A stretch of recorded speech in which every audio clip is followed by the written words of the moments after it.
mais um ciclo de palestras aqui do PET Matemática da UFRN, hoje com a participação do nosso petiano, o Antônio de Jackson, com a apresentação do trabalho, uma introdução à teoria de percolação, da motivação ao problema do parâmetro crítico.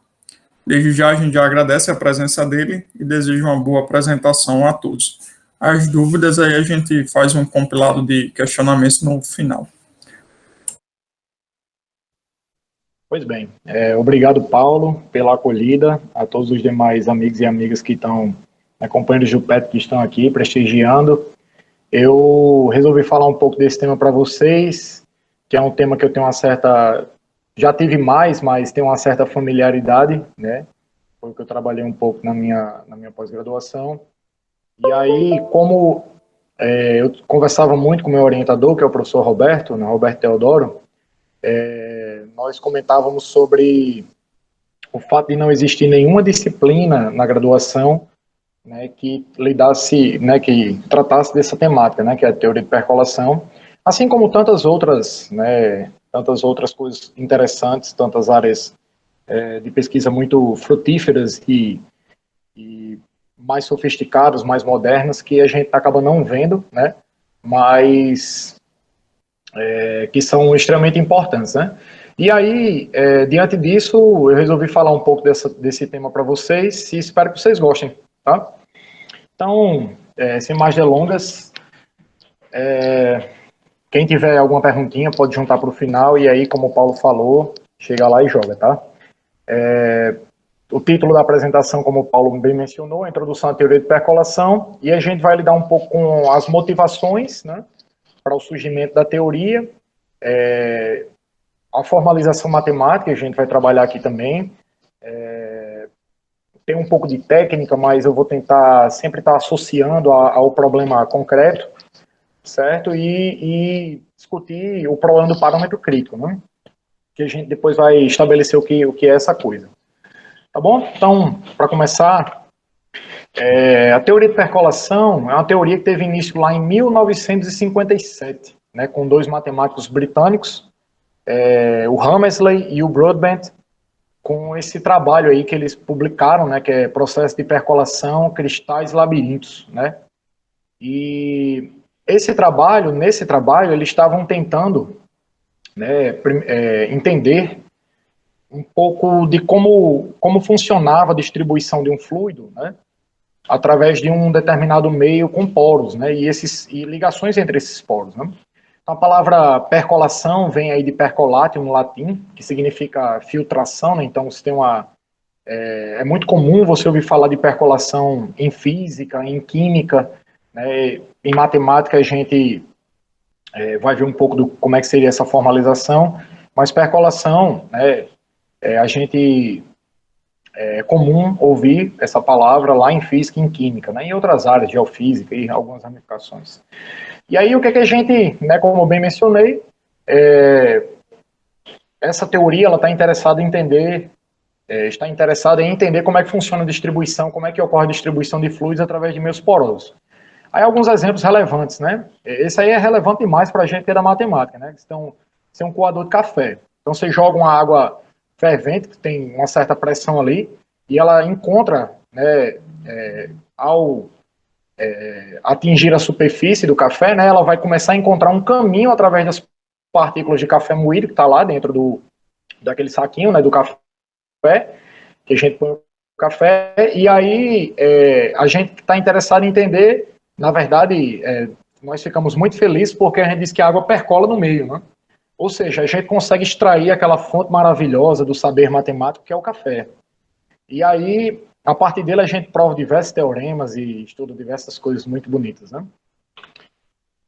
Um outro, e aí é relevante para o nosso tempo, né, tempo de pandemia, um outro exemplo é como um vírus encontra o seu caminho dentro de uma população, né? Então você tem ali indivíduos dentro de uma população, eles interagem, né? E aí o vírus ele vai se propagando, né, dentro de uma determinada população. E quando a gente tenta entender como é que esse vírus vai se propagando, ou se ele se propaga de modo generalizado, ou se ele é contido, né, esse tipo de problema é um problema também de percolação. Tá? E aí, como eu tinha mencionado, né, a ideia inicial lá deles era tentar estudar as máscaras de respiração. Então, nesse caso lá, que eles estavam, era do contexto deles, né, eram máscaras de mineiros de carvão, né? Então, o filtro da máscara, ele era um meio com poros, né? E ele era comparado, né, através dos modelos iniciais ali do Hammersley, do Broadbent, como uma rede regular, né? Essa rede aí a gente vai chegar mais ou menos o que seria, né? E essa rede, né, ela é formada de tubos, pequenos poros microscópicos conectados entre si, né?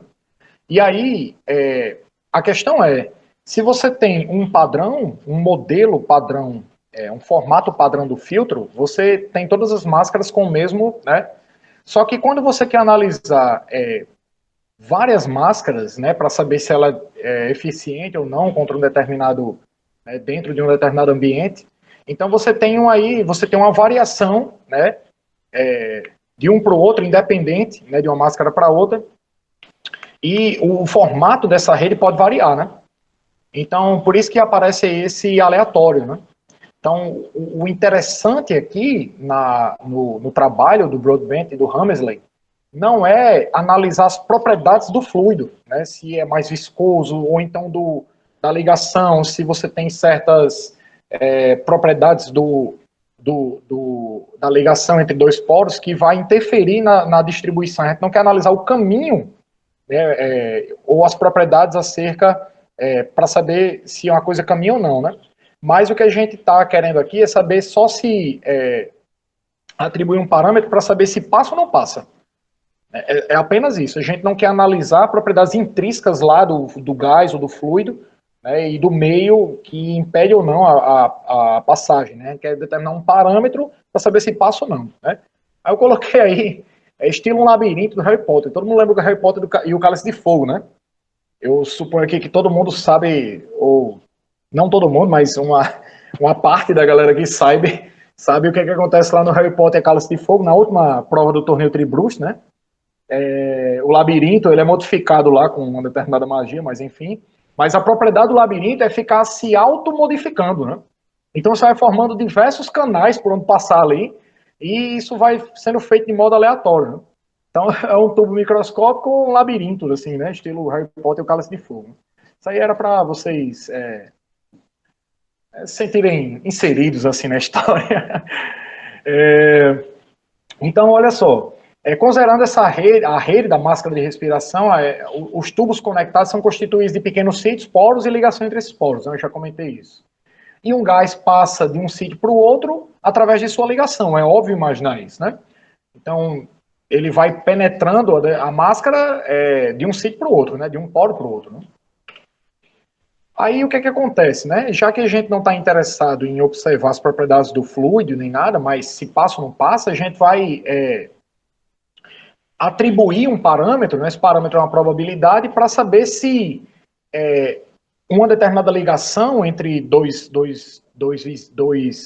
sítios vizinhos, dois poros vizinhos, ela está aberta ou não à passagem do fluido, certo? Então, nós vamos atribuir uma probabilidade P, ou seja, um número de 0 a 1, que satisfaz certas condições, para estar aberta a passagem do fluido ou do gás, né? E para estar fechada essa passagem, você considera a probabilidade complementar, né? Então, isso é razoável de se imaginar. E aí, isso vai sendo feito de forma independente, ou seja, se eu atribuir um valor P a uma determinada aresta, a outra aresta que eu vou observar é atribuir P ou menos P, independe do valor que eu atribuí, do P que eu atribuí na outra aresta ali do lado, né? Assim, vamos colocar do lado como um conceito que a gente vai tentar formalizar. Tudo bem? Eu acho que deu para ficar claro mais ou menos. Então, o que você vai estar interessado é saber se aquela determinada ligação permite a passagem ou não do gás ou do fluido. E para saber se ela permite ou não, você vai atribuir um valor numérico, que é uma probabilidade, e se for P, está aberto. Se for um menos P, que é o complementar, está fechada a passagem. Beleza. Então, diante desse problema inicial, né, dessa motivação, você quer saber quais condições você pode estabelecer sobre o valor P, de modo que o gás encontre um caminho de um extremo a outro da rede, né? No filtro, passa pelo filtro inteiramente, né? Na verdade, para a gente quer as condições para que não aconteça isso, né? A gente não quer usar uma máscara de gás para morrer envenenado, né? Então a gente quer saber quais condições estabelecer sobre um determinado parâmetro desse aí, na produção indiscriminada e aleatória de máscaras, para que nenhuma delas permita a passagem do gás, né? Então é basicamente isso, o nosso interesse humano é esse, né? Ok, então esse é o problema original, né? Assim, o que motivou e mais ou menos uma contextualização aqui para vocês de como é que a gente vai tentar caminhar agora, né? Então veja bem, observe que isso está muito informal, tá? Isso aí que nós falamos agora, nós tratamos agora, está extremamente informal. Nós precisamos formalizar, né, para que, de fato, a teoria ela nos ofereça as condições necessárias e suficientes para que a gente consiga dar respostas, né, ou aproximar os modelos teóricos das coisas reais, do mundo concreto, né? Então, a riqueza aqui na teoria de percolação é a capacidade que você tem de sair de um problema, pelo menos eu julgo dessa forma, né? A minha visão da área, né? É você sair de um problema de motivação razoável, né? Perceba que inúmeros exemplos que a gente, como o caso do café, o labirinto aleatório do Harry Potter, ou então a extração através do pré-sal de petróleo de uma determinada rocha, saber se uma rocha é um bom reservatório, não é, né? Então tem várias questões empíricas aí relevantes que envolvem essa temática. O que eu acho muito interessante aqui é a capacidade de você sair desse problema concreto ou desses inúmeros exemplos para um modelo matemático bem sofisticado, bem embasado, com a teoria matemática que normalmente a gente acaba vendo mais no final da graduação, né? Então, o que a gente vai tentar fazer aqui agora é discutir um pouco sobre isso e estabelecer algumas coisas, tá? O que eu trago para as pessoas que estão, né, iniciando na graduação é que vocês observem né, esse conjunto de ferramentas que nós vamos fazer aqui, apresentar, desenvolver, mas que notem que cada um desses objetos ele está relacionado a uma coisa concreta da compreensão do problema, né? Então, fazer matemática é mais ou menos assim, né? Você tem um problema e você quer oferecer caminhos, né, condições para que você possa caminhar a fim de resolver. E aí você faz o processo de modelagem, né? Então, isso é muito comum aí, a galera que estuda tendências de educação matemática, modelagem matemática é uma corrente muito importante, né, dessas tendências. Enfim, vamos dar continuidade e ver para onde é que caminhamos. Como é que a gente consegue, então, modelar uma situação daquela que eu apresentei para vocês através de um objeto matemático? Então, como é que a gente vai fazer, né? Nós vamos considerar uma rede daquela ali, um filtro daquele, como sendo aquela rede regular, como sendo um grafo. E o que é um grafo, né? O grafo é uma estrutura combinatória composta de dois conjuntos. Um dos conjuntos é o conjunto conhecido como conjunto dos vértices V, né? Um conjunto não vazio. Comumente, em percolação, a gente estuda grafos com um conjunto de vértices infinito, né? Para ter mais graça, fazer mais sentido e observar propriedades quando você tem limites ali dentro, né? E além desse conjunto de vértices não vazio, você vai considerar um conjunto E, que é o conjunto de arestas, e ele está contido aí no conjunto todos os pares não ordenados, né, de pontos de vértices de V. Então, essa terminologiazinha aqui, né, essa notação que a gente usa em grafo é para o conjunto dos pares não ordenados de pontos de V, tá? E aí o que a gente vai fazer? Para cada aresta desse nosso grafo, nós vamos atribuir uma probabilidade P ou uma probabilidade complementar, 1 menos P. E isso de forma independente. Certo? Então você tem lá o grafo disposto, e aí você começa, para cada aresta do seu grafo, você começa a atribuir probabilidades para eles, né? E, ok. Aí, como a gente tinha mencionado antes, na modelagem, né, essa probabilidade P é relacionada a estar aberta à passagem do fluido. Tá? Então, a gente depois vai tentar ver o que é essa aberta passagem do fluido. Mas fixa primeiro que para cada aresta do nosso grafo, nós vamos atribuir um número P ou um menos P. Tá? Isso é o que é mais importante por hora. Aí o que é que a gente vai perguntar? Né? Quais as condições que P deve satisfazer, né, de modo que, quando você considerar o subgrafo que vai ser constituído do conjunto dos vértices de V, né, o de G, quer dizer, o V aqui, e as arestas abertas, ou seja, todas as arestas aqui foi atribuído o número P, eu quero saber qual a condição que existe para que P deve satisfazer para que exista uma componente conexa infinita dentro desse subgrafo. Aí o que é componente conexa infinita, né?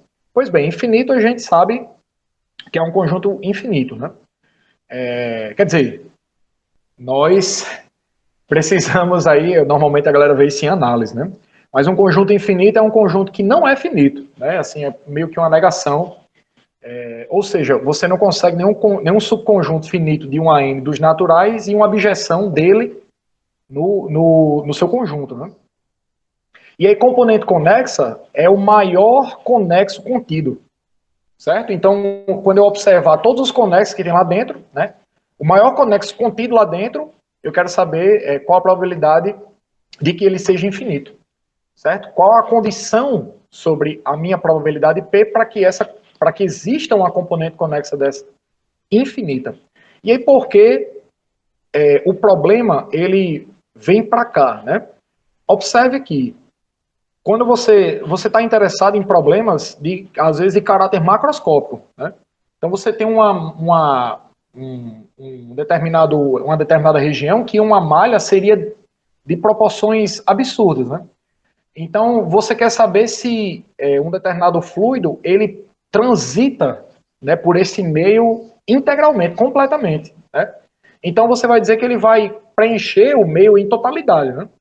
Quando você traz para a linguagem de grafo e você está com um conjunto de vértices infinito, então você quer saber se nesse conjunto de vértices infinito vai existir um pedaço maximal, vou tentar, né, entre aspas aqui, de comprimento infinito também.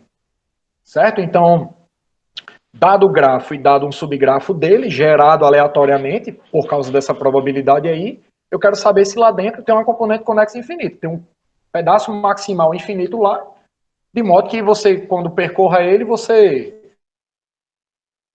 preencha o subgrafo de modo integral. A gente vai chegar nesse ponto. Tá? Então, esse é o problema que nós estamos querendo resolver. Tá bom? Responder. E, no nosso caso, para essa apresentação, a gente vai considerar, veja aqui, olha como esse grafo aí é genérico. Tá? Olha como isso é uma coisa extremamente genérica. Então você poderia alterar valor de P, alterar V e E, e alterar o modo como você vai impor condições a um modelo, você pode gerar um modelo diferente de percolação. Né? Então, o que é que vai acontecer? A teoria de percolação é responsável por responder esse problema, né, se existe ou não essa componente conexa infinita, e a gente vai considerar aqui, a título de apresentação, um modelo de percolação muito particular, que é o modelo de percolação Bernoulli de arestas independentes, certo? Então, aresta a gente já viu o que é, independente a gente já viu o que é, percolação a gente viu do que trata, né? E o que nós queremos agora é gerar um modelo matemático que nos traga para cá, para essa pergunta, tá bom? Então, vamos dar continuidade.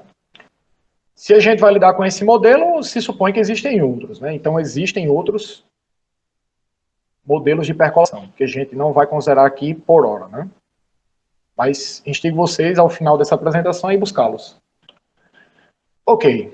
Então, para considerar esse modelo de percolação Bernoulli, de arestas independentes, nós vamos tomar um grafo muito particular.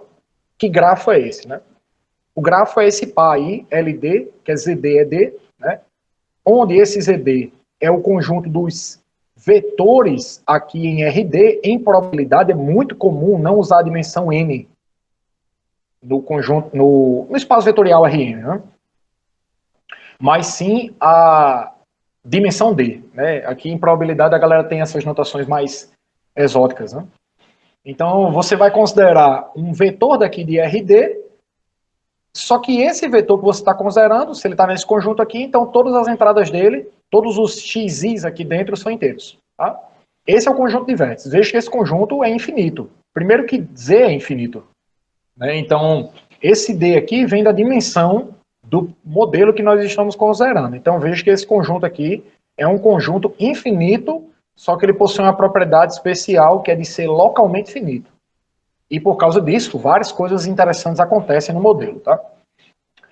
E o outro conjunto que nós consideramos é o conjunto ED, né, aqui. Esse conjunto é um conjunto de pares, de subconjuntos de dois elementos, tá vendo aqui, ó? Por isso que, se eu coloco aqui o parêntese, a gente se confunde com par ordenado, né? Mas não é par ordenado XY, é o conjunto dos pares de dois subconjuntos, né? Tais que esse delta de XY é 1. Só que o que seria esse delta de XY? O delta de XY é dado por essa expressão aqui, ó. Então ele vai ser o somatório com I de 1 até D desses módulos. E aí veja, o módulo aqui é um módulo que a gente conhece mesmo dos números reais. Para cada I, essa diferença em módulo é um número real, né? Quer dizer, é um número real, obviamente, né? Mas aqui o módulo é a restrição sobre Z, certo? Para ficar bem claro, né? Então a gente está lidando aqui com o módulo da reta, tá? Então, quando você toma essa soma com I de 1 até D dessas diferenças em módulo, você obtém um número e esse número é chamado de distância de x até y, certo? Então, o nosso conjunto ED é simplesmente o conjunto de todos os pares de dois vértices, certo? Tais que a distância entre eles é 1, certo? E essa distância, por essa fórmula aqui que nós estamos vendo, é definida a partir da métrica da soma. Né? Métrica lá do que a gente estuda em álgebra linear, por exemplo. Certo? Ok. Esse LD aí, ele tem um nome muito particular. É um grafo chamado reticulado hipercúbico D-dimensional. E esse D aí é a dimensão. Né? Bem sugestivo. Quando esse delta... Né? Então, veja, nós já temos o nosso grafo. A pergunta lá anterior era o quê? Matematicamente, você vai considerar um grafo, né? E você vai atribuir para cada aresta um P ou um menos P. Então, a gente vai nessa direção. Primeiro, a gente tem um grafo. Ok. Quando essa distância aí é 1, certo? A distância XY é 1, a gente diz que eles são vizinhos ou adjacentes, tá? E a notação é a justaposição XY. Dada uma aresta, em ED, ela possui X como um de seus vértices. Quando isso acontece, nós dizemos que a aresta E incide em X, certo? Então, dizer que uma determinada aresta incide num vértice é dizer que esse vértice é um extremo, né? É um dos vértices que compõem a aresta. Ok. Ainda quando você está observando o conjunto dos vértices, nós vamos... o ZD, né? Nós vamos considerar alguns conjuntos em particular desse ZD. O primeiro é esse BN aí, que tem essa representação aqui, essa notação, né? Menos N a N a D. Isso aqui nada mais é do que o conjunto dos X, né, de ZD, ou seja, o conjunto dos vetores de coordenadas todas inteiras, de modo que a distância de X, a origem de ZD, certo? É menor do que ou igual a N. Então lembre que esse delta X0 é um número, e eu estou dizendo que esse X pertence a essa bola se esse número for menor do que ou igual a N. Tá bom? Certo. E você considera uma outra, né, Chega, eu esqueci o nome dessa letra, mas enfim. Você vai considerar um outro conjunto de mesma natureza, só que a notação aqui é diferente, né? Você já usa... Isso aqui é a notação própria de percolação, gente. É bem comum em probabilidade vocês verem isso também, né? Percolação, probabilidade. Então você vai considerar aqui como se fosse um intervalo fechado, né? Mas não é. Em tese, mais ou menos, né? Assim, é um cubo, né? Meio que um cubo, então você imagina os extremos pertencendo, né? Então vai ser o conjunto dos x aqui, né, que estão em ZD, de tal forma que esse módulo aqui, essa norma de x é menor do que ou igual a n. Né? E aqui, esse conjunto é análogo a esse, a menos de que, pelo menos a sua definição, né, análoga à expressão, a lei de formação ali, num certo sentido, a propriedade é semelhante, só que aqui você vai considerar essas duas barras de x como sendo a distância de x a origem, só que na métrica do máximo. Lembra que quando você olha, ele estuda lá análise no RN, ou então álgebra linear, você vai ver que tem distância euclidiana, distância do máximo, distância da soma e tal, que você considera lá no conjunto. Então você tem aqui a do máximo, tá vendo aqui? E aqui, perdão, a da soma, né, nesse slide. E aqui você tem como sendo a distância de x até a origem do reticulado, só que na métrica do máximo. Né? Então você vai considerar o máximo das distâncias de x até a origem. Tá. Aqui, só para salientar, como esse ZD é um subconjunto do RN, né, do RD, você tem aquela propriedade de desigualdade entre as métricas, entre a distância. Né? E essa propriedade é preservada. Beleza, aqui é um exemplo, né, de uma bola de raio 2. Isso é uma bola, viu, gente? Aqui é uma bola na métrica da soma, Bn, e aqui é uma bola na métrica do máximo. Então você tem aqui um exemplo dessa bola, que é o conjunto dos x de Z2. Então aqui são pares, né? Veja que cada vetor aqui é um vetor de duas entradas inteiras, e de modo que x está a distância do menor do que ou igual a 2 da origem, né? E aqui veja que, propositalmente, eu coloquei um quadradinho aqui para levar lá para a bola quadrada do RD, né, na norma do máximo. Tá? Só que aqui veja que tem esses buracos, ó, tá vendo? O que importa, o que interessa para nós aqui é a estrutura de grafo. Né? Então você tem os vértices em vermelho e as ligações entre esses vértices. Beleza. Então isso aqui é só para estabelecer alguns conceitos iniciais.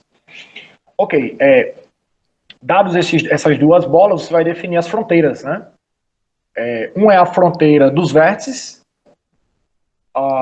que é composto pelos vértices pelos x que estão dentro da bola, de modo que a aresta xy, existe uma aresta xy, ou seja, existe uma aresta que incide em x, só que o outro vértice que compõe a aresta, ele não pertence à bola, tá certo?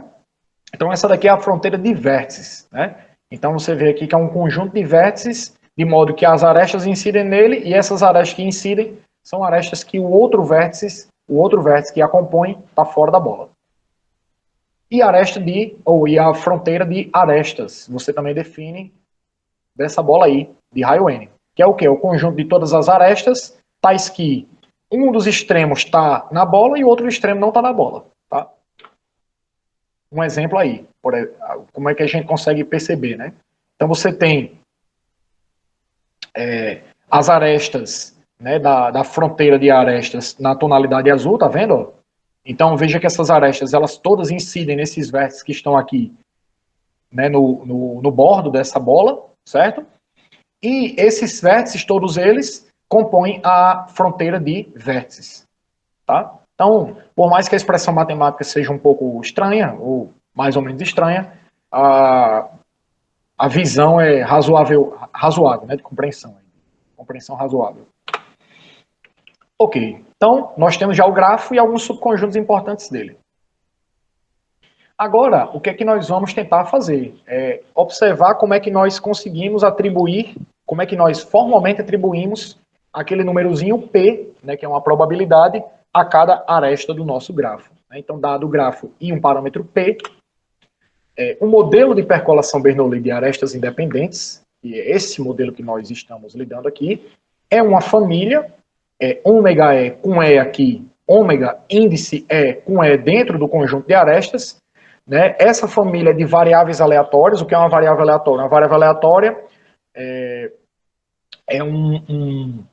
é uma correspondência dentro de um espaço de probabilidade. Você tem um espaço de probabilidade, e aí você vai fazer uma correspondência numérica, né, para os eventos desse seu espaço de probabilidade.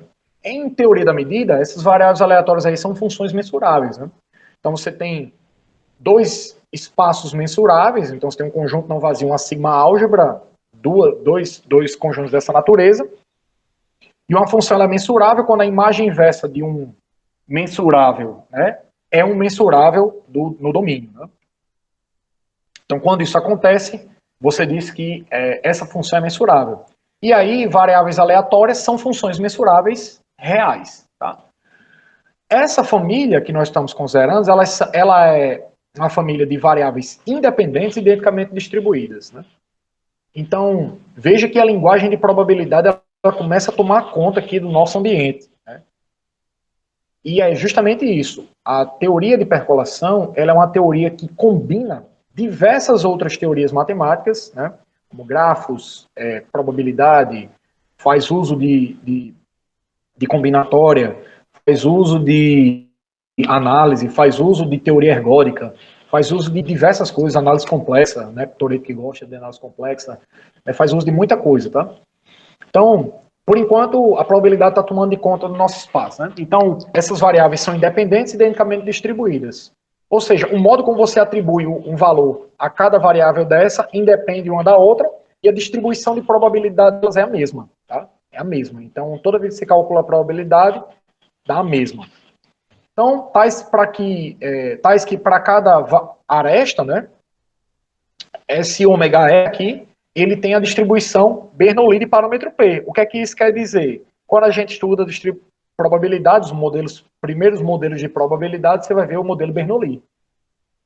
Então, possuir distribuição Bernoulli significa que quando você calcula a probabilidade, essa probabilidade aqui está sendo representada por esse μ, né, de que essa variável aleatória ela tenha valor 1, né? Então, veja, isso aqui é um evento, tá, do nosso espaço de probabilidade lá real.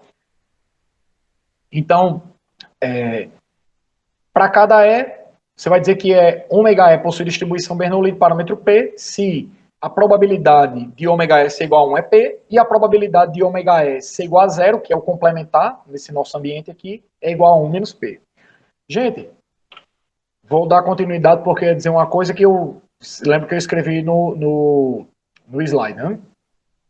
Então, veja, quando você tem o gráfico, tem o parâmetro e joga essa família e pega essa família de variáveis aleatórias e para cada aresta do seu ED, você observa um ômega E, então, o que é que vai acontecer? Cada aresta do seu grafo estará associada a um número P ou um menos P. Como a gente queria amarrar lá no início, tá bom? Lembra do problema inicial lá quando nós tínhamos. E aí, veja que essa coisa que você está obtendo aí, né, no final das contas, ela é um subgrafo do grafo LD. Então, cada resultado desse processo, ou seja, dessa família aqui, é um conjunto composto dos vértices, todos os vértices, e de todas as arestas abertas. Tá? Então, quando você joga um processo desse aqui, roda um processo desse aqui, você vai obter um subgrafo de LD, onde o conjunto de vértices é o mesmo, e o conjunto de arestas aqui, você vai considerar o conjunto de arestas como sendo o conjunto das arestas abertas. Né? Esse subgrafo que você gerou foi gerado aleatoriamente, ele é dito uma configuração do processo, ou do modelo. Né? Processo e modelo aqui são sinônimos para nós. Então, por exemplo, aí você tem uma configuração do modelo, né? Uma configuração do processo. Você tem a rede quadrada, né? Nesse caso você está lidando com Z2 é 2, né? Então Z2 é 2. Quando você joga uma família de variáveis aleatórias daquela, ela vai atribuir P, né, para o ômega E ser igual a 1 e vai atribuir menos P para o ômega E ser igual a 0. Né? O ômega E ser igual a 1 significa para nós que aquela aresta em particular está aberta a passagem do fluido. E C igual a zero significa que aquela aresta em particular está fechada a passagem do fluido. Então, o que é esse exemplo aqui? É o exemplo de um resultado daquele processo, é uma configuração do nosso processo, em que aqui estão todos os vértices. Ó, veja que quando você vai nesses pontinhos aqui em todas as direções, né, você consegue preencher todo o plano, né, e você vai observar linhas tracejadas e linhas cheias. As linhas cheias são justamente das arestas que estão abertas à passagem do fluido, tá? E as tracejadas as que não estão. Veja uma coisa, como esse processo aleatório, só um comentário, como esse processo aleatório, para cada processo desse que você rodar, você vai ter uma configuração diferente dessa daqui. Tá? Então, dado o grafo, dado um parâmetro, e roda um processo aleatório, você tem uma configuração. Dado um outro parâmetro, roda um processo aleatório, você tem uma outra configuração. E vai modificando esses caras aqui que estão presentes e ausentes. Ou seja, que está aberta a passagem do fluido ou que está fechada a passagem do fluido. Né? Certo. Então, a configuração dessa vai ser chamada de ômega. Está aqui o ômega. E cada ômega desse aqui é uma projeção do ômega total. O ômega total, lembre que é a família toda. O ômega é a família toda, tá? Então aqui está envolvido um valor numérico para todas as arestas do seu grafo. E aí, esse valor numérico para cada aresta, né, ele é o ômega E. Tá bom? Então veja uma coisa já. Lembre que o ômega E pode ser 0 ou 1. E como o grafo é infinito, então isso aqui você tem uma sequência infinita de zeros ou uns. Tá certo? Então a configuração para nós será uma sequência infinita de zeros e uns. Onde 1 representa a abertura, a passagem do fluido, e 0 representa a obstrução da passagem do fluido. Tá aqui, ó. Se ômega é 0, está fechada. Se for 1, está aberta. Ok, então veja bem, olha, nós queremos agora, lembra, já que nós temos o grafo e temos uma maneira de estabelecer, veja que nós estamos por etapas, né? E temos uma maneira de estabelecer o modo que as arestas pertencem ou não pertencem ao subgrafo aleatório lá gerado. O que é que você quer fazer agora? Você quer observar se tem uma componente conexa infinita nesse subgrafo. Certo? Ou seja, se tem um conjunto maximal de comprimento infinito lá dentro. Tá? E o comprimento é justamente a distância, né? Tem a distância? Então a distância infinita, de um ponto ao outro. Né? O que é que você quer? Você quer agora amarrar tudo. Então, como eu não vou poder olhar individualmente cada aresta, porque senão você não consegue responder essa pergunta, você tem que amarrar tudo num espaço, né, adequado, que é um espaço de probabilidade, e nesse espaço adequado, agora, nesse ambiente, você vai conseguir responder, né, se por um acaso existe ou não essa componente conexa infinita.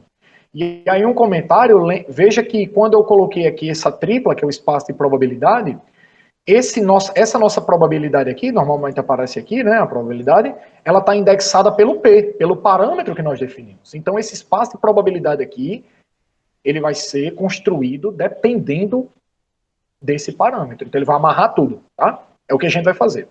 Como é que se constrói? Pois bem, o espaço amostral, que nós vamos considerar normalmente chamado de ômega, né? Ele vai ser o quê? Esse símbolo aqui de produtório, né? Ele só está aqui para meio que juntar todos os zeros e uns, né? Então lembra que eu disse que são sequências de zeros e uns? Aqui vai aparecer, né, o conjunto de todas as sequências de zeros e uns, infinitas, né? Você poderia usar uma outra terminologia, né? Em uma outra notação também, que é esse aqui, ó, que é o 0,1 elevado a ED. Esse 0,1 elevado a ED é o conjunto de todas as funções sobrejetivas de ED em 0,1. É uma outra forma de enxergar, né? Observe que esse espaço aqui é um espaço de funções, né? E tem dimensão infinita. Então, se você validar aqui, se a gente fosse fazer uma análise funcional aqui da coisa, né? Esse espaço é um espaço, se fosse fazer uma análise aqui, a gente cairia lá na análise funcional, e é uma coisa bem, né? Tem um conceito de shift, shift de Bernoulli, né? Que é uma ideia de sistema dinâmico, mas que tem uma certa semelhança aí com os elementos do espaço amostral, certo? Então, você vê que quando você está lidando com coisas de dimensão infinita, a parada fica pesada, né? Ok. A sigma álgebra que você vai considerar vai ser dos conjuntos de ômegas, subconjuntos de ômega, que são gerados por cilindros finitos. Eu não vou entrar nesse detalhe. Cilindros finitos aqui são conjuntos um pouco delicados, né? Mas são basicamente conjuntos gerados por uma quantidade finita de arestas, certo? Como nós estamos lidando com um modelo de percolação de arestas, então nós não estamos atribuindo aos vértices as probabilidades, mas as arestas. Então esses conjuntos vão ser gerados por subconjuntos finitos de arestas, certo? Esses conjuntos que são gerados por subconjuntos finitos de arestas, eles formam, dentro da álgebra de conjuntos, eles formam o que a gente chama de semianel. Esse semianel, ele pode ser estendido, isso é um resultado de teoria da medida, ele pode ser estendido a uma sigma álgebra. Por um teorema, eu vou só comentar, não vou, né? Mas por um teorema de Ran-Kolmogorov, é um teorema de extensão. Né? Além disso, quando você define dentro desse semianel uma probabilidade que junta todas as outras probabilidades Bernoulli que aparecem a partir do parâmetro P, certo?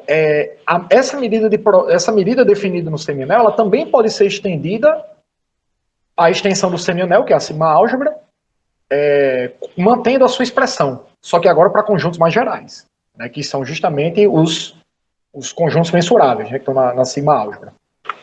Então, essa P que nós vamos considerar nada mais é do que o quê? Do que o produtório, a medida produto, né? Então essa medida existe, em teoria da medida a gente prova que essa medida aí existe. Uma medida é um número, né? A medida de probabilidade é um número satisfazendo algumas propriedades não negativas. A probabilidade do conjunto total é 1 e a probabilidade de uma união enumerável disjunta, né, é a soma das probabilidades. Então você mostra que esse produtório, de fato, de medidas Bernoulli, veja aqui, ó, todos os que né, então você está observando as medidas Bernoulli, aquelas que nós estávamos comentando há pouco tempo, e você está amarrando todas elas através dessa medida produto. Então tá aqui, ó, medida Bernoulli em 0,1, que é o quê? MID do ômega ser igual a 1 desse evento aqui é P, e o MIE de ômega S é igual a 0, ou seja, esse evento aqui, né, é um conjunto de todos os caras, tal que ômega é igual a 0, é igual a 1 menos P. E isso é feito para cada aresta de modo independente. Ok, amarrou tudo. Né? Então nós temos agora um espaço de probabilidade, e é nesse espaço aqui que a gente vai tentar responder aquela pergunta de quais condições nós devemos impor sobre P para que haja uma componente conexa infinita do subgrafo aleatório gerado por aquela família de variáveis Bernoulli. Certo? Então, veja que o nosso problema original lá de estudar, né, empiricamente a máscara se transformou num problema de um problema um pouco um problema abstrato, né, de obtenção de análise, né, de um determinado parâmetro para que haja uma componente conexa infinita de um subgrafo aleatório. Olha que coisa, né? Isso é muito bonito. Particularmente, eu considero bastante elegante, né? Então, você partiu de um problema e, através de uma modelagem matemática, você gerou um modelo. Esse modelo é o espaço de probabilidade. Agora a gente vai tentar caçar aqui. Né, eu não pretendo me estender muito, né? Eu acho que a gente começou, faltam 15 minutos só, né, amigos? Né, Paula? Mas, enfim, vamos lá, vamos dando continuidade e a gente vai estabelecendo isso direitinho. Tá, então, voltando ao nosso grafo, ao nosso reticulado, nós vamos dizer que um caminho dentro desse grafo é uma sequência alternante de vértices e arestas. Então, você vai indexando aqui só para você ver como uma sequência, né? Então, vai ser V0 é 0, V1 é 1, e assim até Vn, né? Tais que EI é VI mais um, né? Lembra que essa aqui é a notação de justaposição, a notação de aresta, né? Então está dizendo que cada i é uma aresta de extremos vi, vi mais 1, tá? Para cada i de 1 até n-1. E a gente vai dizer que esse caminho é aberto se todas as arestas estiverem abertas. Ou seja, se todos os ômegas S daquele forem iguais a 1. Tá? Beleza. Então, dados dois vértices no meu grafo original, né, nós vamos dizer que eles estão conectados por um caminho, né, aberto, e aí em ômega, veja que agora nós sempre levando em consideração que nós temos o conjunto de vértices e nós temos uma configuração do modelo. Tá? Ter uma configuração do modelo nada mais é do que o quê? Gerar um processo aleatório que para cada aresta atribui 0 a 1. Tá certo? Então nós estamos naquele caso lá do subgrafo aleatório, tá? Então, dados dois vértices no conjunto de vértices geral, nós queremos saber se nesse subgrafo aleatório que foi gerado, existe um caminho, né, vamos dizer que eles estão conectados, se existe um caminho, né, definido acima, de modo que ligue o x até o y. Então, na linguagem que colocamos aqui, é que esse V0 seja o x, né, ou vice-versa, e o Vn seja o y. Tá? Então, é razoável imaginar isso. E aí a gente deve notar por isso esse símbolo aqui, ó. Aí quando aparece esse símbolo aqui, aí a galera que gosta de álgebra já fica feliz, porque a gente vai usar álgebra também na nossa modelagem.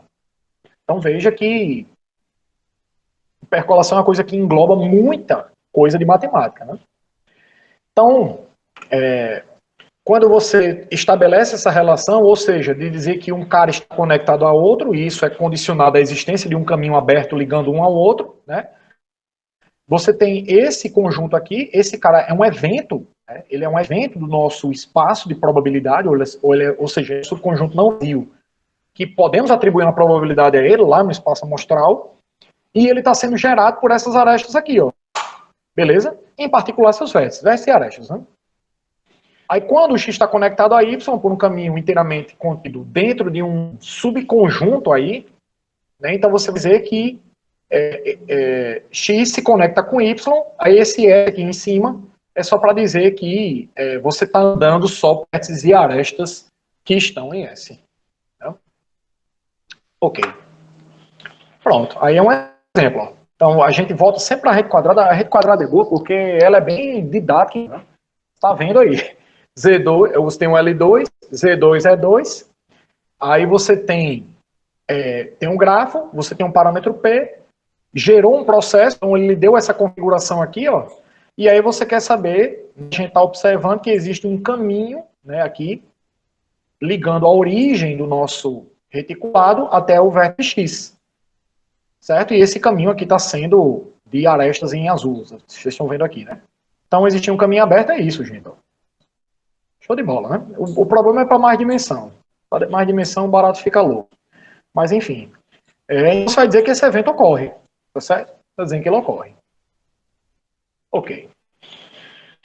Como eu tinha comentado, apareceu aquele símbolo ali, você já imagina a relação de equivalência, e de fato tem. Então, esse cara aqui, né, ou seja, a conectividade em dois vértices estabelece uma relação de equivalência no meu subgrafo aleatório.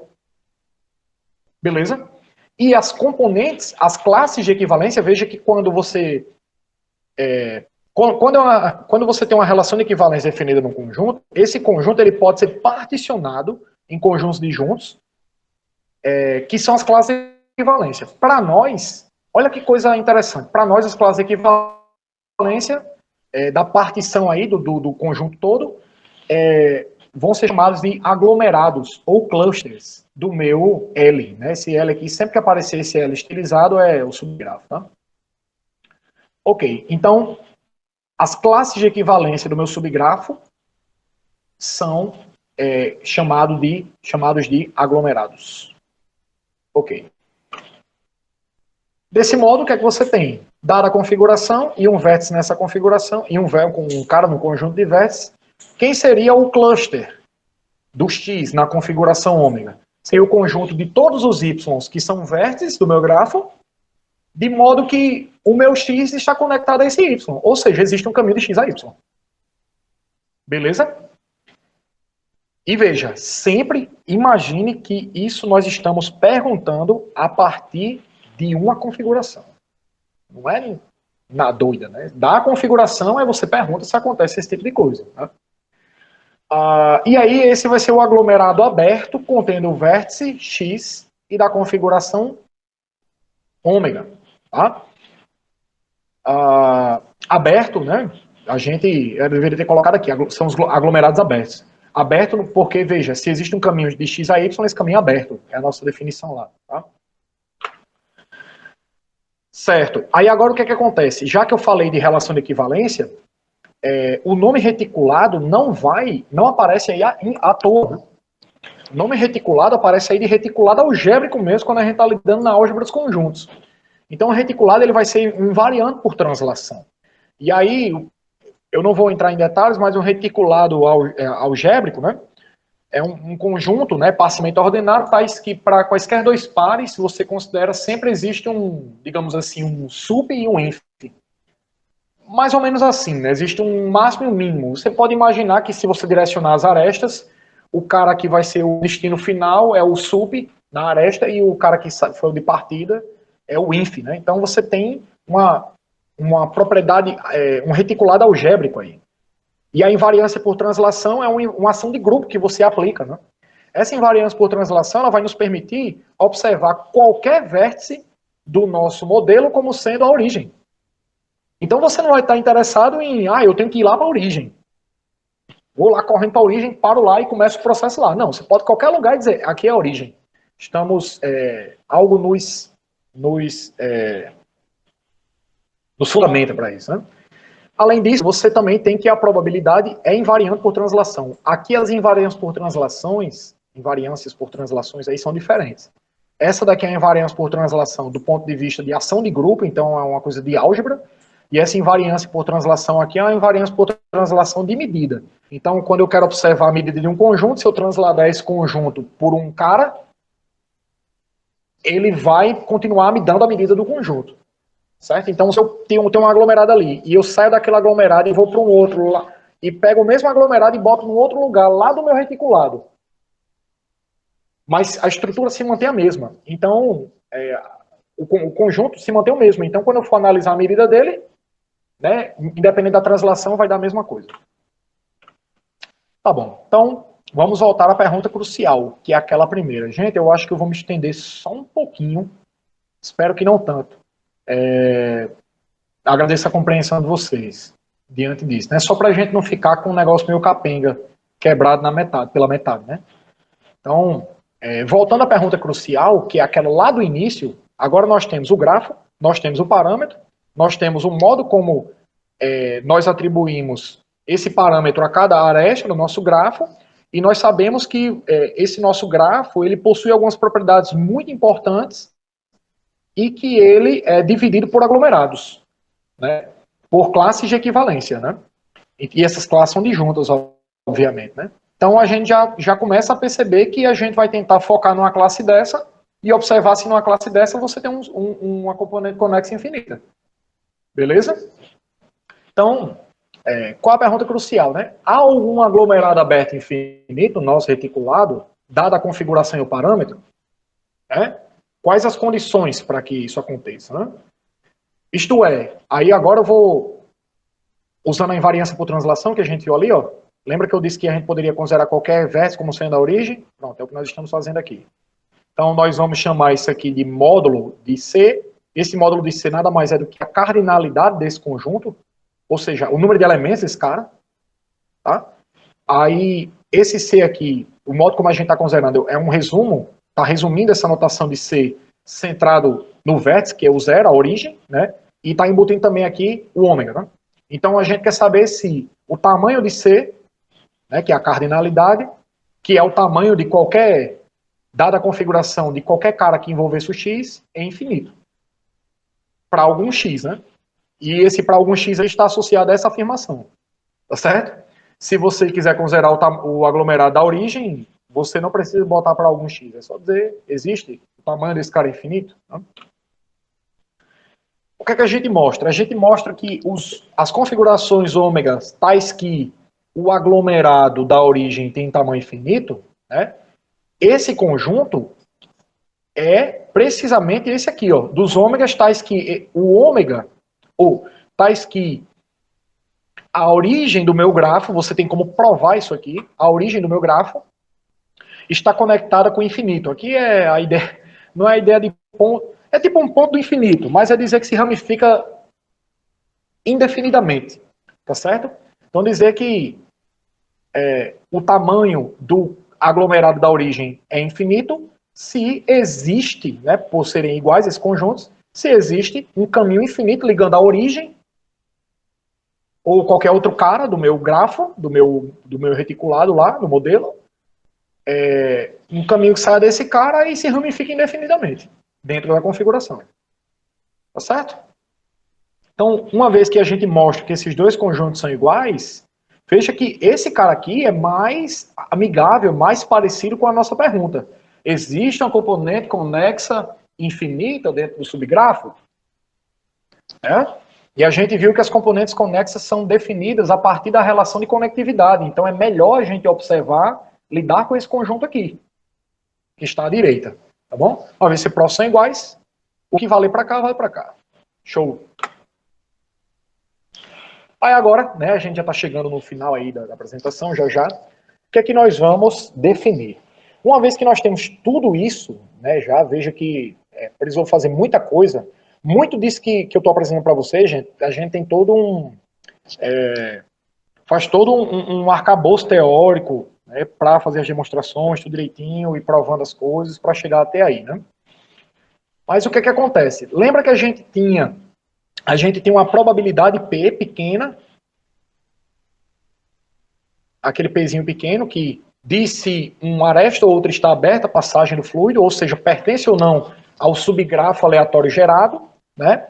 Nós temos uma outra probabilidade que é dada pelo produto das probabilidades Bernoulli lá da reta, um produto infinito ali, e agora a gente vai ter uma outra probabilidade, né? Essa outra probabilidade é a mais importante, a mais interessante para a gente nessa apresentação, que é a probabilidade de percolação.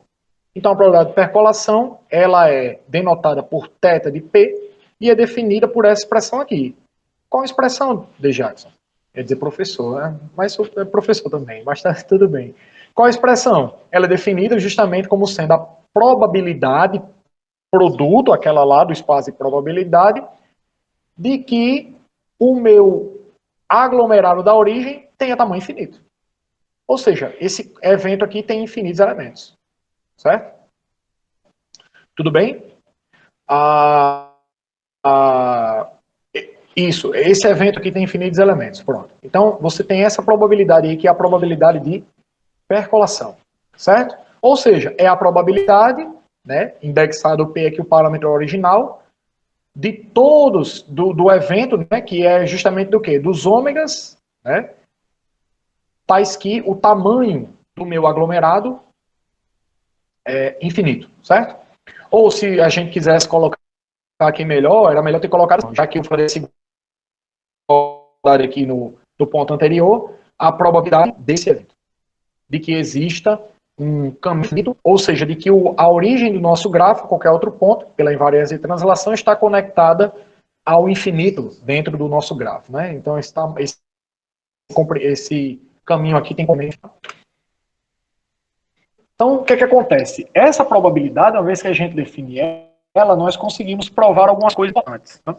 Primeiro é que quando o Pzinho é igual a zero, ou seja, nenhuma aresta está aberta, nenhuma aresta pertence ao aleatório, então é natural que você imagine que não exista, que a probabilidade da existência de um tal caminho infinito seja zero. Além disso, né, se o outro caso extremo, se a probabilidadezinha lá, P, no parâmetro é igual a 1, então é razoável imaginar que se todas as arestas pertencem, então existe esse caminho infinito. Tá? Então, é uma coisa razoável, mas é meio trivial, mas é importante para a gente. Junto desse lema 2 aí, vai nos dar uma coisa muito importante. Né?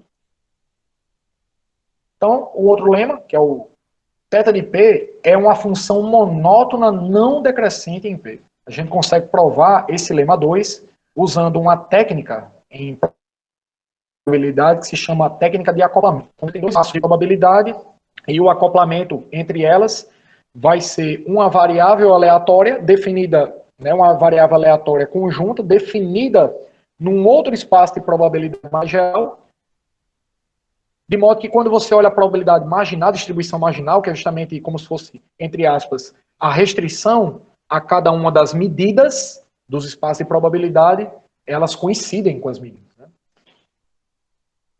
A restrição aos eventos de cada espaço de probabilidade, elas coincidem com as medidas. Então, meio que se acopla vários espaços de probabilidade num só, e aí, quando você acopla todos eles, veja que... Então, você usa essa técnica aí. Olha só, uma vez que você tem que, no extremo, a probabilidade é 0, no outro extremo, a probabilidade é 1, e esse cara que é uma função monótona, não decrescente, certo? Então, deve existir alguma coisa aí no conjunto dos parâmetros, um cara aí, um meio termo, entre aspas, um meio entre aspas, nesse conjunto dos pezinhos entre 0 e 1, que faça uma mudança radical no comportamento da função θ de P. Esses dois lemas aqui nos dizem que se eles têm comportamentos distintos no extremo, globalmente distintos no extremo, e a função é não decrescente, então existe um cara, né, que nós vamos chamar aqui de PCD. Esse D aqui representa a dimensão do modelo, e ela é absolutamente importante. Absolutamente importante, a gente vai ver aqui, que é justamente o problema do parâmetro crítico, é esse, né? Então, existe um PC aqui, um PC que eu estou chamando de crítico, tal que para valores de P, do P aqui, dos parâmetros maiores do que esse cara, a nossa probabilidade de percolação, ela fique positiva. Se ela vai dar 1 lá na frente, então é porque ela vai ficar positiva em algum momento. Tá certo? Então, existe esse cara, esses dois lemas aqui, eles me garantem que existe um parâmetro crítico do nosso modelo. Tá? E aí, esse parâmetro crítico, ele é chamado de parâmetro crítico probabilidade crítica, e é definido como sendo o supremo do conjunto, desse conjunto aqui, dos P's entre 0 e 1, tal que o θ de P é 0. Beleza? Porque a gente define assim, a gente poderia colocar assim, o ínfimo dos P's tal que θ de P é positivo. A gente poderia colocar muito bem assim, uma vez que foi o que a gente afirmou aqui em cima, tá?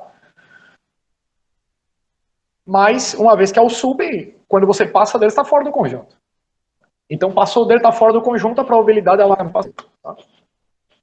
Beleza? Então, formalmente, o conjunto, o parâmetro crítico é definido como sendo esse supremo aí. Tá? Ok. Quando D é igual a 1, lembra que eu falei da importância do D? Quando D é igual a 1, nós temos que a probabilidade crítica, ou seja, quando você está... Lembra que o LD, o D lá é a dimensão do grafo, tá?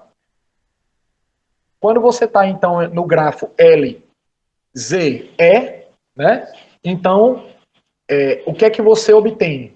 Que a probabilidade crítica na reta, nesse modelo de percolação Bernoulli, ela é 1. Beleza? Ela é 1. Então, você tem que a percolação, a probabilidade de percolação, ela é 0 para todo mundo até chegar no 1. Porque não vale 1, como a gente viu aqui. Tá certo? Então, na reta não tem nenhuma... A prova é de análise, essa prova é uma prova de análise. Na reta não tem nenhum segredo, nem nada que nos coloque no canto da parede, intrigado, chorando, sofrendo por uma coisa que a gente não conseguiu chegar ou justificar ou coisa desse tipo. No entanto, quando a dimensão aumenta, aí começa o problema. Então, logo no surgimento da teoria, já surge um resultado não trivial. Qual é o resultado não trivial? É justamente emendando aqueles lemas e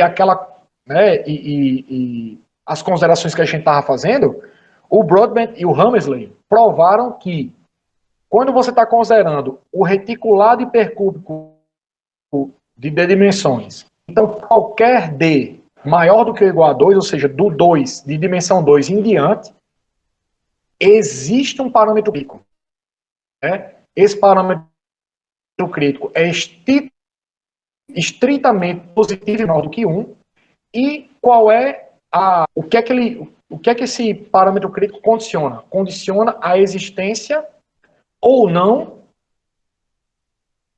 de um aglomerado, a existência ou não de um caminho saindo de um vértice de comprimento infinito dentro do seu subgráfico. Ou seja, a probabilidade de percolação que a gente acabou de definir, que é justamente essa, a probabilidade de o aglomerado da origem infinita, ela é zero se você estiver abaixo do seu parâmetro crítico, né? E ela é positiva se você está acima do seu parâmetro. Beleza? Então existe esse cara e de quebra você ainda sabe o que acontece com a probabilidade. Ela é nula quando você está abaixo do parâmetro crítico, ou seja, quando você considera o grafo lá no início de tudo, considerou o grafo, o reticulado e o parâmetro, se esse parâmetro está abaixo desse peso que a gente já sabe agora que existe, então você tem que a probabilidade de existir um caminho infinito partindo de um vértice até indefinidamente dentro do seu subgrafo é zero. E é positiva se você está acima dele. Ou seja, existe esse aglomerado infinito se você está acima dele. E aqui, olha o que a gente está fazendo nesse teorema. A gente está atribuindo condições a P dos pares para que exista ou não essa componente convexa infinita dentro do seu subgrafo. Tá? Então, o problema inicial lá é observar condições do parâmetro. E aqui nós estamos vendo tais condições. Nesse teorema, que é um teorema do começo da teoria. A demonstração desse teorema é feita por um conjunto de lemas, vou só explicar aqui para vocês, que a gente vai ver alguns limitantes. Esse conjunto de lemas, eles são provados usando técnicas de combinatória, um pouco complexas, né? As estimativas que para você obter essas estimativas é extremamente complexo, você usa combinatória pesada aí na história, né? E para a gente, como a gente não está interessado na combinatória, a gente só está interessado nos estimantes, né? No cara que estima por cima e por baixo. A gente está só interessado mais ou menos aí. E usa, numa outra parte, um conceito de dualidade de grafos, né? E esse conceito de dualidade de grafos também é um pouco sofisticado, né? Tem um livro do Henry Kästen que trabalha muito bem sobre isso, mas é bem truncado, é uma coisa bem, bem chatinha. Então, esse teorema é um teorema não trivial, logo do primeiro ano de surgimento da teoria, e os caras vêm aqui estabelecer condições para que exista ou não, ou que o gás passe ou não, né? Lá no problema original, tá? Aí é onde vem a seguinte questão. O que é que você imagina, né? Você imagina que nós sabemos a expressão desse PC para qualquer dimensão. Nós sabemos quem é esse parâmetro crítico. No caso anterior, a gente sabe que é 1. Na reta, quando a dimensão é 1, a gente sabe que esse parâmetro é 1. Quando a gente está aqui agora, é para dimensões maiores, a nossa pergunta, quer dizer, nós desejaríamos que soubéssemos todos os parâmetros. E isso não acontece. Olha que coisa intrigante. Em dimensão 3, que é justamente onde nos interessa, onde a gente habita, né, aqui na superfície terrestre, você gostaria de saber muitas coisas sobre esse cara e você não sabe. Então, quando você está com dimensão de 3 a 18, olha que número, 18. É coisa de matemática. Cada vez que quando as dimensões são baixas, o negócio fica intruncado, difícil, né? Então, quando a dimensão ela é 3, ela varia de 3 até 18, você não sabe. Eita, perdão, gente. Aqui não é θ de PC, é PC. Certo? Para D maior do que ou igual a 3 e menor do que ou igual a 18, não se sabe o valor da probabilidade crítica no modelo que nós estamos lidando. Veja, esse é um modelo de tantos outros, e nesse modelo você não sabe quanto equivale esse PC. Esse é um problema em aberto até hoje, sem dúvida, se alguém resolver, né, absolutamente, eu tenho certeza absoluta que se a pessoa resolver esse problema, ganha fios. Né? Um matemático, só um comentário, um matemático russo, Smirnov, ele usou técnicas de análise complexa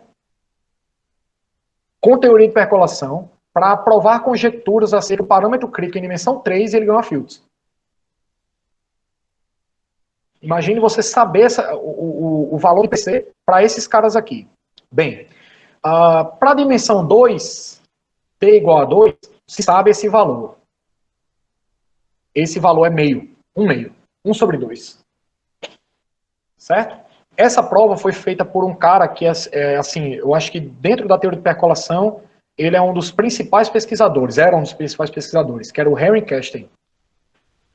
Ele provou que em dimensão 2, a probabilidade crítica, o parâmetro crítico vale meio, e ele provou também que para a dimensão maior do que ou igual a 19, a probabilidade crítica ela tem a seguinte expressão, 1 sobre 2πc.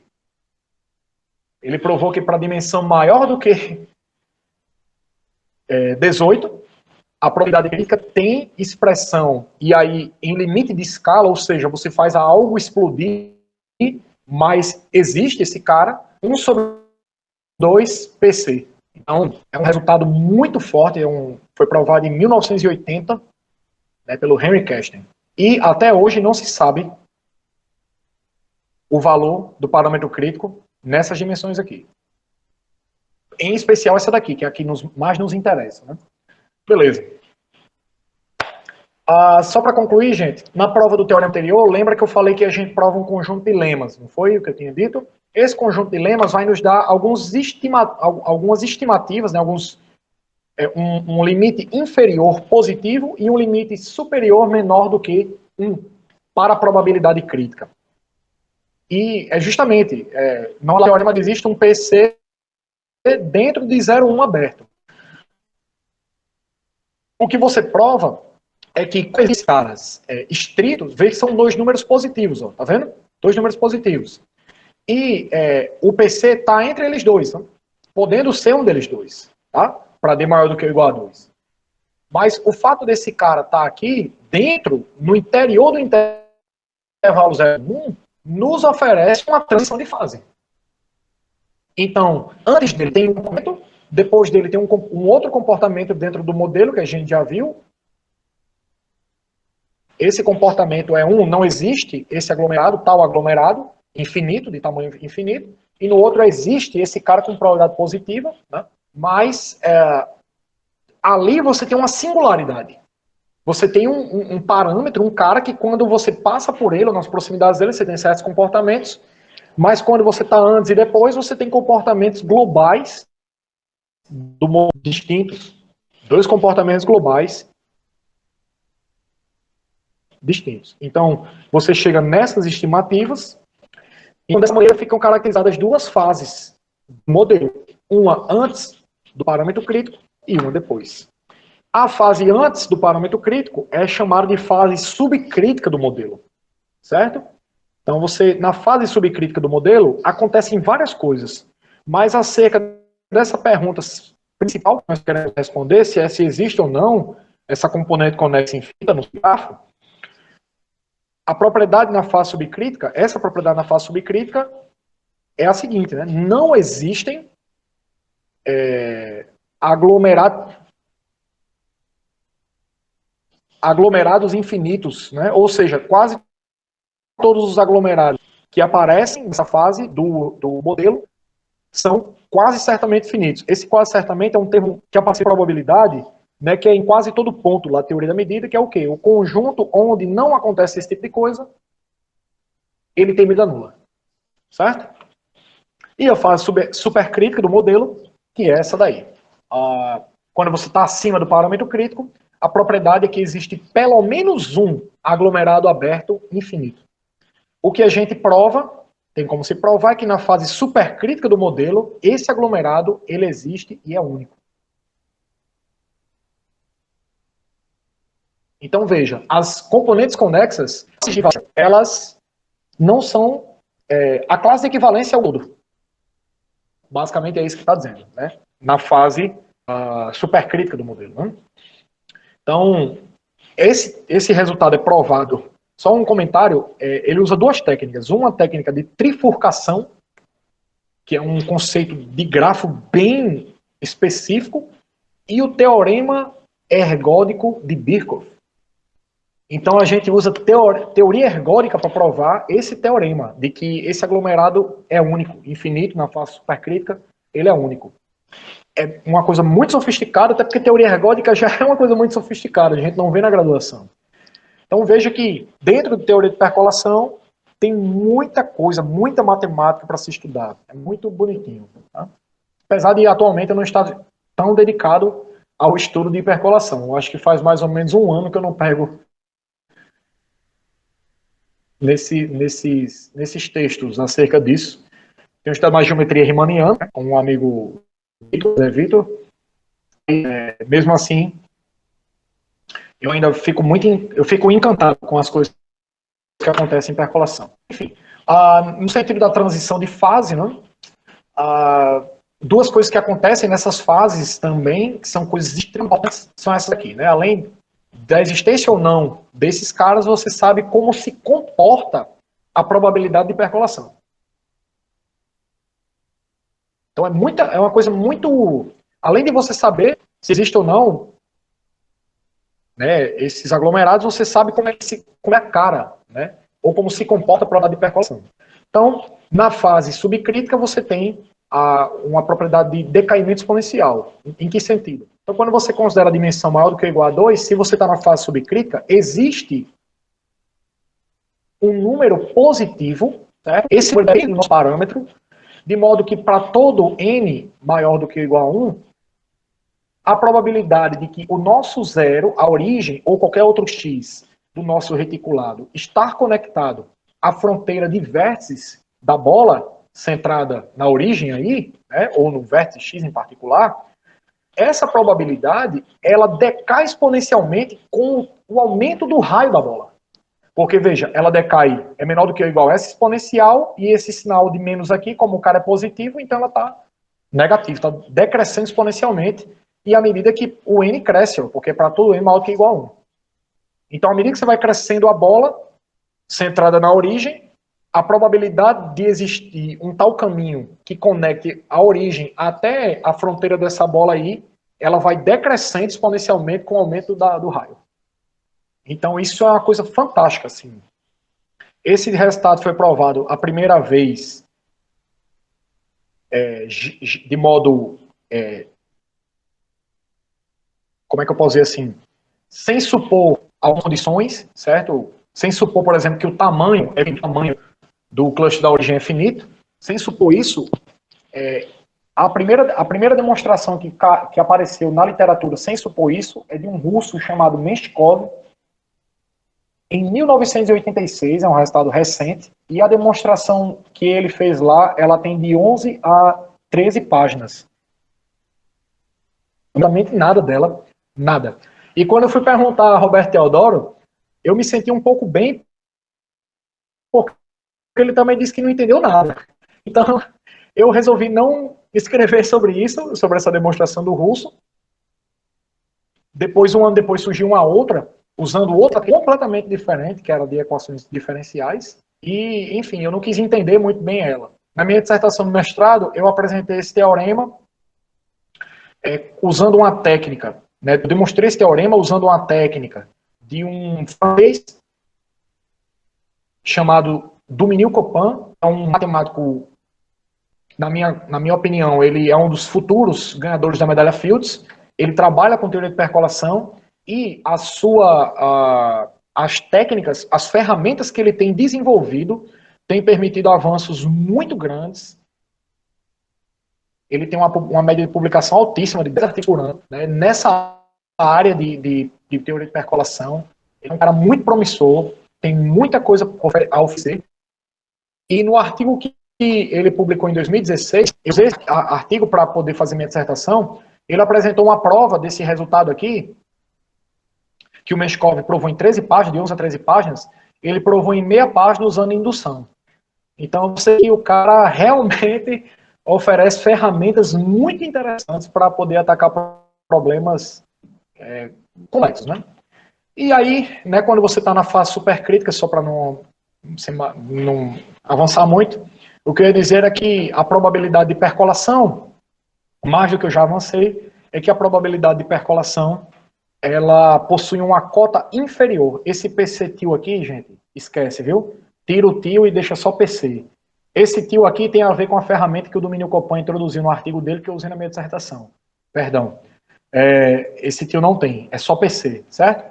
Mas enfim, quando você está acima, quando você está na fase supercrítica, a sua probabilidade de percolação ela tem essa cara aqui como cota inferior do modelo. Beleza, pessoal? Então, quem quiser ver mais alguma coisa sobre isso, eu publiquei um artigo na revista do PET, na revista Henri Poincaré. Não tem esses resultados aqui que eu estou apresentando para vocês aqui no último, no final, mas tem toda a introdução bem formal, bem tudo demonstradinho, bonitinho, legalzinho lá na revista, tá certo? Então, é isso. Obrigado. Peço desculpas aí pelo avanço muito grande da hora aí, cerca de 20 minutos, tá bom? É isso, pessoal. Obrigado. Se tiver alguma pergunta, tô aí. Mais uma vez eu dou boa noite a todos. Desde já a gente já gostaria de agradecer pela apresentação do Jackson. E desde já perguntar se alguém tem alguma pergunta para fazer para o Jackson. Nesse momento as perguntas estão abertas.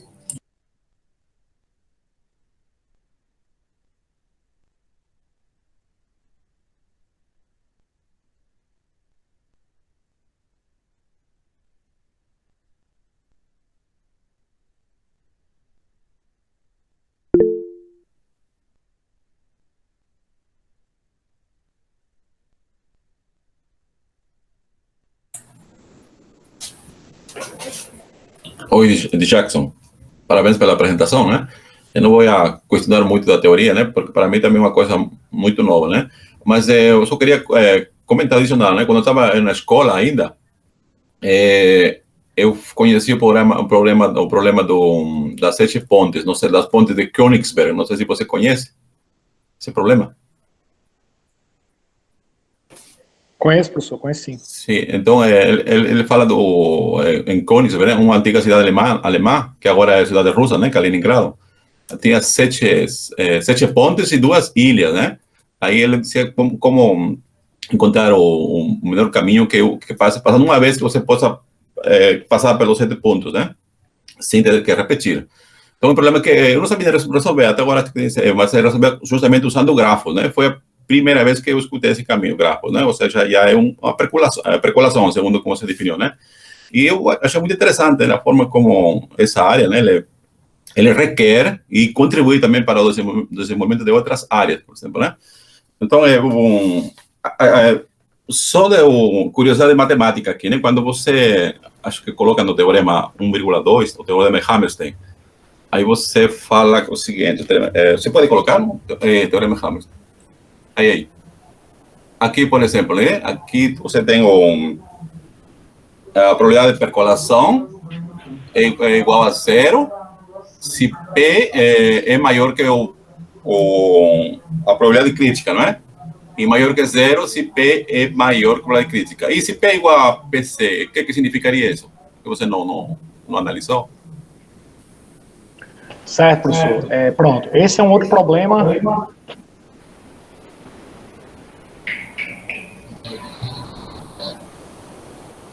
Tá dando eco aí? Tava dando eco aqui. Agora passou. Pronto, show de bola. Esse é um problema, professor, também um problema interessante também, na verdade, né? A probabilidade de percolação no parâmetro crítico também é uma determinação para certos valores, né? Essa dimensão nem você sabe você nem sabe o valor de PC nesse intervalo aí de dimensão, e você nem sabe quanto vale a probabilidade de percolação nesse valor em particular, né? No caso de dimensão 1, é 1, né? A gente sabe que a probabilidade de percolação não é 1, porque a gente sabe que o PC é igual a 1, né? Em dimensão 2, o Henry Kästing também provou que no meio já que a probabilidade crítica em dimensão 2 é meio, né? Henry Cashin também provou lá que a probabilidade de percolação no 2, ele vale 0. E para dimensão maior que 19, ele também, no artigo dele, ele obtém uma expressão para a probabilidade de percolação, né, em larga escala. Então você tem essa ideia de larga escala, aparece muito com quociente de logaritmos, eu acho que é mais ou menos assim. Em física é muito comum, eu não vou me recordar a expressão de modo geral, mas você tem como ver que o θ de P, ele se comporta razoavelmente com uma determinada expressão quando ele está olhando no ponto crítico. Né? Minto não, foi só esquecimento mesmo. Para a dimensão maior do que ou igual a 19, a probabilidade de percolação é 0. Né? O que a gente não sabe é a probabilidade de percolação no parâmetro crítico é 0, que a gente não sabe é nesse intervalinho aqui. Esse intervalinho aqui tanto envolve descobrir que é um parâmetro crítico, quanto vale a probabilidade de percolação no parâmetro crítico. Então é 0 para dimensões maiores do que 19, e é 1 para a dimensão 1, 0 para a dimensão 2, e de 3 a 18 é para quem quiser ganhar fields. Mais uma aqui, eu só aumentar, se não tem mais alguma pergunta por aqui, rapidinho, só para... Eu também, desde o ponto de vista matemático, eu não estou entendendo aqui. Por exemplo, aqui, se você tem um P, vamos supor, né? Vamos chamar P1, uma probabilidade maior que 0, será que todas as probabilidades maiores que esse P1 são positivas ou negativas? Pode acontecer? Não sei se você me entendeu o que eu perguntei. Você está falando de dar um P1 maior do que 0. Isso, dá um P1 para maior que 0, né? Se você pega todos os P maiores que esse P1, por exemplo, né? Será que a probabilidade de percolação seja 0? Que você definiu como... Se o P1 for menor do que o maior que 0. PC... Não tem nada a ver com PC, só maior que 0. Certo. E aí, então, todos os P maiores que esse P1, então, pode acontecer que a probabilidade de percolação seja nula ou maior que 0. Eu não sei, é uma curiosidade matemática, porque aqui eu definiu como supremo, né? O crítico, né? A crítica definiu como supremo. Aí, se não é crítica, por exemplo, é um ponto qualquer, diferente do crítico. De qualquer maneira, professor, a gente vai ter que fazer a comparação desse P que a gente está pegando com o crítico. Porque quando a gente vai demonstrar esse teorema, que o senhor está vendo aí agora, que você fez menção a ele, ele faz uma análise semelhante ao que o senhor está falando aí. Né, de você pegar um outro P, tanto num lema quanto em outro lema, você pega dois P's, um positivo e um menor do que um positivo, você só atribui isso, e um outro, e esse outro que você considera, professor, você amarra ele no lema através do parâmetro crítico. Então, de qualquer forma, uma vez que existe esse parâmetro crítico, qualquer análise que nós queiramos fazer, se há percolação ou não no modelo, a gente recai em observar se o cara está na fase subcrítica ou supercrítica. Tudo bem. Valeu, obrigado. Estou satisfeito. Nada, professor. Agradeço as perguntas. Agradeço também... Só tem uma pergunta aqui, rapidão. Posso, Paulo Roberto? A galera aí já tá... Não, pode fazer sim. Como é que entra o teorema ergótico-Birkhoff aí de Jacques? Tipo, porque o teorema ergótico de Birkhoff é teoria ergótica, e teoria ergótica é dinâmica. E se tem dinâmica, eu me interesso. Então, qual é o contexto em que entra o teorema ergótico? Por favor. O contexto aí, Vitor, ele entra... Veja bem, você quer provar que o aglomerado... Né? Então, você desconsidera... Porque você diz, se existe, então já não é 0. Então, ele pode ser uma quantidade... Ele pode ser 1 ou... na verdade, você faz o seguinte, você atribui uma contagem de aglomerados infinitos. Você atribui uma contagem de aglomerados infinitos, uma função que vai oferecer a contagem de aglomerados infinitos na fase supercrítica. O teorema ergótico de Birkhoff é para acabar, digamos assim, retirar a possibilidade da existência de 2 em diante. Então, você observa o tamanho desses aglomerados. Então, você pega, suponhamos que a ideia é chegar na contradição, suponhamos que existam mais de um. Então, você vai considerar, a ideia da trifurcação é considerar alguns vértices que possuem certas propriedades que vão fazer com que você, digamos assim,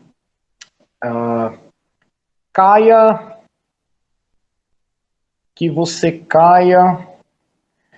eu acho que, eu não me recordo. Eu estava vendo um dia desses essa demonstração em casa. Acho que eu não me recordo, não me recordo. Mas a ideia do teorema é você eliminar a existência de mais de um.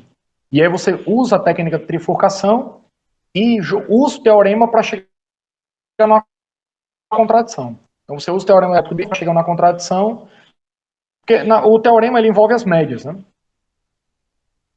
Ele vai acabar envolvendo as médias. E as médias aí vão aparecer como os tamanhos médios dos aglomerados infinitos. Então a ideia é essa, é você jogar, observar dentro dos tamanhos médios dos aglomerados infinitos, obter uma contradição teorema ergótico da média, né, de Birkhoff. Então você vai chegar nisso para inibir a possibilidade de existir mais de um aglomerado infinito e você vai cair em um único. Né? Isso tudo a menos de um conjunto de medida nula. É importante sempre salientar que existe quase certamente um único aglomerado infinito. Certo? O conjunto que existir 2, digamos assim, tem medida nula. Então é mais ou menos isso. Aí a medida que está envolvida é a medida de contagem, né? Porque para falar do teorema, até para falar de teoria ergótica, você precisa de medida invariante, né? E qual é a medida invariante do espaço que você está tratando? Medida produto, né? Medida produto que ela já é invariante por translação, certo? E aí a contagem que você vai estabelecer, a ideia da contagem que você vai estabelecer é justamente porque, veja, a contagem aí, ela entra no sentido do tamanho médio do aglomerado infinito, ele é uma cardinalidade, né? Então, como você está olhando a cardinalidade do conjunto, né, a quantidade de elementos dentro do conjunto, então assim, é importante salientar que existe a medida da contagem, lá de medida. Teoria da medida, a gente vai estudar a medida da contagem, mas aqui a contagem ela não entra como uma medida. Né? A medida que você está lidando é justamente a medida do invariante por translação do produto, que é advinda do modelo de percolação mesmo. Né? Ah, então está trabalhando com a sigma álgebra dos cilindros mensuráveis. Isso mesmo, trabalhando com a sigma álgebra desses cilindros aí. Veja que os cilindros, eles são gerados, e faz sentido isso, porque eles são gerados por um conjunto de arestas, um conjunto finito de arestas, né? Mesmo que o cilindro não seja finito, mas ele é gerado por um conjunto finito de arestas. E no conjunto finito de arestas você consegue fazer o produto, né, indiscriminadamente na medida produto. Né? Então o que você está considerando aí é justamente essa medida produto, que é invariante por translação. Show. Alguém tem mais alguma pergunta?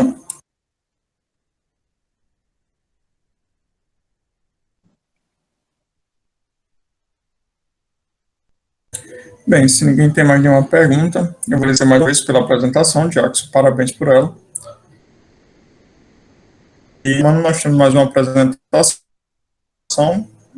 dessa vez do Edmilson, também apresentando um dos seus trabalhos, tá certo? Eu agradeço, Paulo, a acolhida inicial e também a paciência de vocês, o tempo todo que a gente passou aqui. Agradeço também as perguntas que foram feitas, né? Tem muita coisa, teoria de percolação é uma área muito delicada, tem muita coisa minuciosa ali, né? E às vezes a gente não domina tudo, é só a coisa em essência, de modo geral, mas espero que tenha ficado explícito para vocês do que se trata, de como é que a gente faz uma modelagem do problema, né? e que nós, se vocês quiserem saber mais aí sobre isso aí, é só falar, a gente estuda, tem o professor Roberto também, a área dele. Né? E é isso, muito obrigado, e é isso, gente. Quer dizer, boa noite, já. Muito bem, bem apresentado. Certo, então, pessoal, boa noite, até a próxima semana. Boa noite.